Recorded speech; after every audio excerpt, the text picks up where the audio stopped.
How's it going, guys? Today we're going to be taking a manual blood pressure on our subject here, who's a 22-year-old male, and we're going to do that using our stethoscope and sorry about that, slipped on your foot. Our manual blood pressure cuff. So I don't have an arrow on my particular blood pressure cuff, but it does say on the manual to use this line here to align with our artery. So I'm gonna go ahead and have the client or patient in a relaxed position, seated. You're gonna go ahead and place your right arm on the table for me, and we're going to go ahead and place the blood pressure cuff on the client. I'm gonna roll your sleeves up so that this doesn't go and get caught underneath. And next thing's next. Gonna make sure that it is aligned with the artery. I'm gonna go ahead and palpate for it.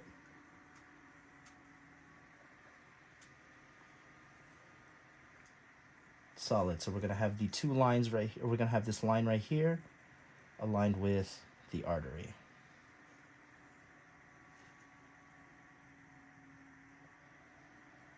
Awesome stuff.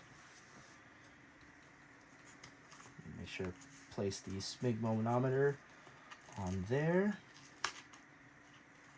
Okay, and we're gonna make sure that the cuff is about 3/4 of the way around the patient's arm, making sure that it's not too tight and it's not too loose. Oh, I got caught a little bit here.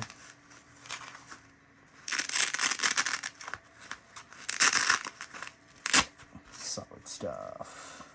And we're gonna make sure that it is 2 inches away from the bend of the elbow. All right, now that we got that down, I'm gonna place it on. How is that? Is that tight or is that loose? That's good. Perfect. That should be good. All right. Go ahead and grab my little pump here, making sure I hold it with the valve upwards, and I use these 2 fingers right here to go ahead and release the valve. I'm gonna go ahead and place my stethoscope inside my ear, and we're gonna go ahead and place the diaphragm where we found the pulse for the artery. And the biggest thing we're going to try to find is our systolic pressure and our diastolic pressure. The first karot-kot sound that we hear is going to be our systolic pressure, and then our diastolic pressure is the last karot-kot sound that we hear. So now that I got that placed, I'm going to go ahead and start pumping. And we're going to pump to about 160 to 180. That's where I usually will pump for most healthy adults, including this guy right here. So I'm going to bring it up to 180. We're going to slowly release the valve to about 2 millimeters mercury per second. Slow.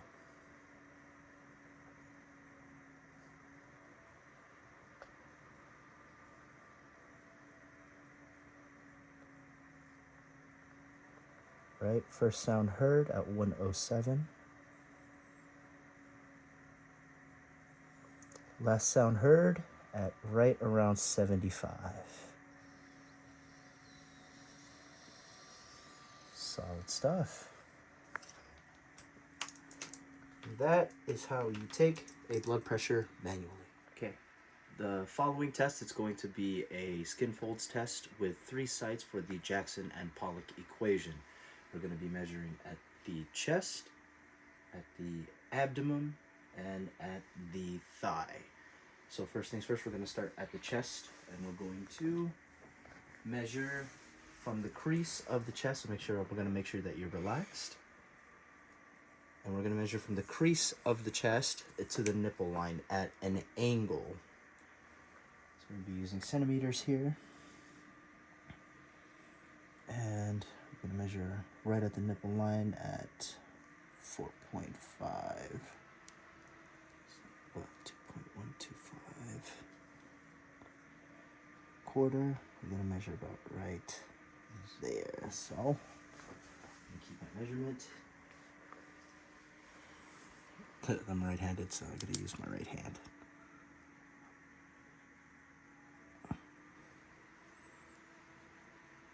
There you go. Right, now that we have that, we're going to take our skin fold caliper and we're going to make a 3-inch measurement, and we're going to pinch and grab right at the belly of the actual pinch. And we're reading, I'm going to give it a couple clicks before it relaxes, at 5 millimeters on the dot. And I'm going to make a note of the first measurement for chest, 5 millimeters, and then we're going to do a repeat measurement same time just to get an accurate reading. So same thing, about a 3-inch pinch. Really just get right in there, and we're going to go at the belly.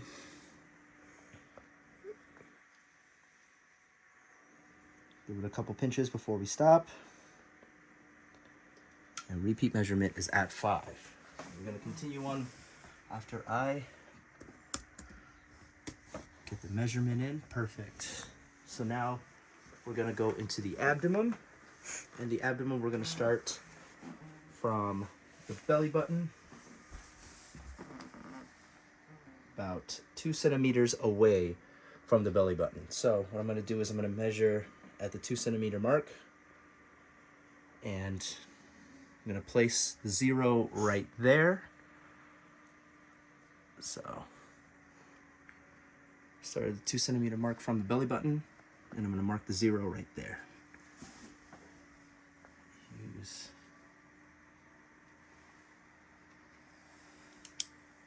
It's going to be a little difficult with my left hand.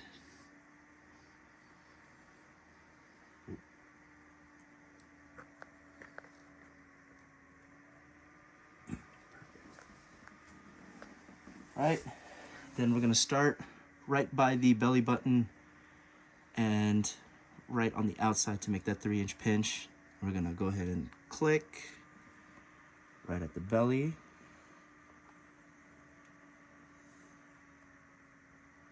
And reading at right around 6 millimeters. So I'm going to go ahead and write 6 millimeters, and we're going to get a repeat measurement right now. Making sure that our subject here is relaxed.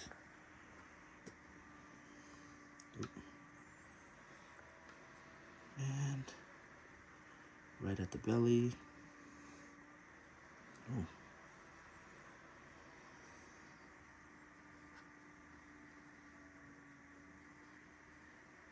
Right at 6.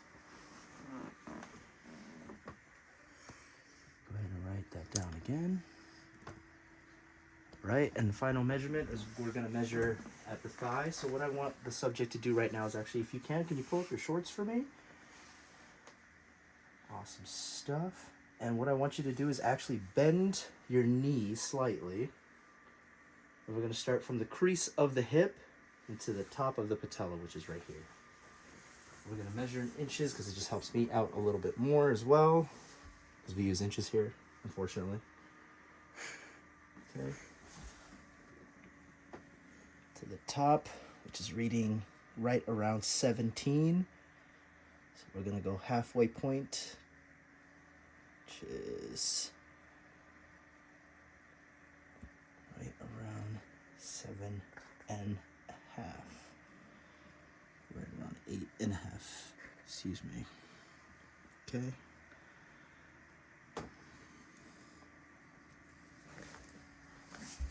Right. Measure.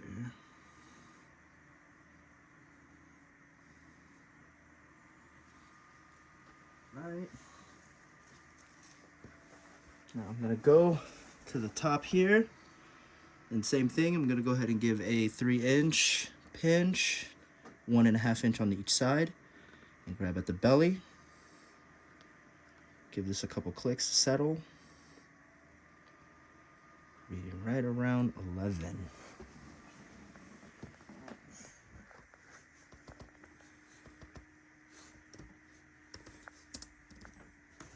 Okay.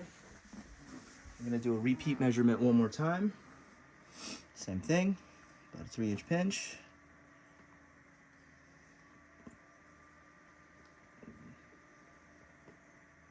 Right, this time we got 10. Okay.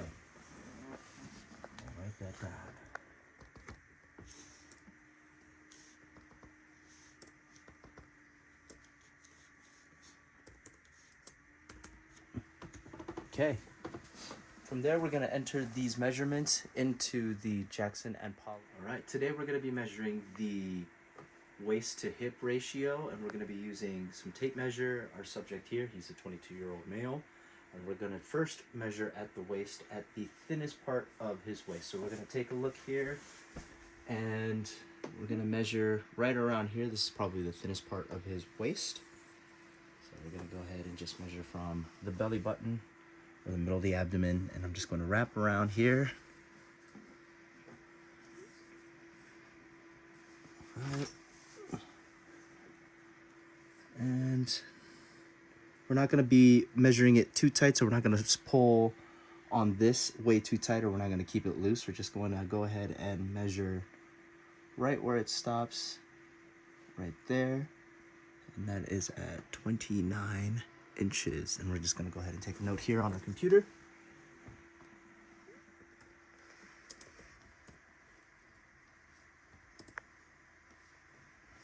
All right, cool. Now we're going to go over here to the hip, and we're going to measure at a lateral view. So I'm going to go ahead and turn the subject this way, or the patient in this case. And we're going to measure at the widest part of the glutes, which is right around here, which is good. I'm going to start measuring from the hip this way. And then I'm just going to have you, can you go ahead and grab that for me, please? Thank you. And same thing, we're not going to be pulling too tight, or we're not going to keep it too loose. And 36 and a half. All right, I'm just going to make a note here. 6.5 inches. Then from there, we're going to go ahead and divide the waist to hip to get the waist to hip ratio.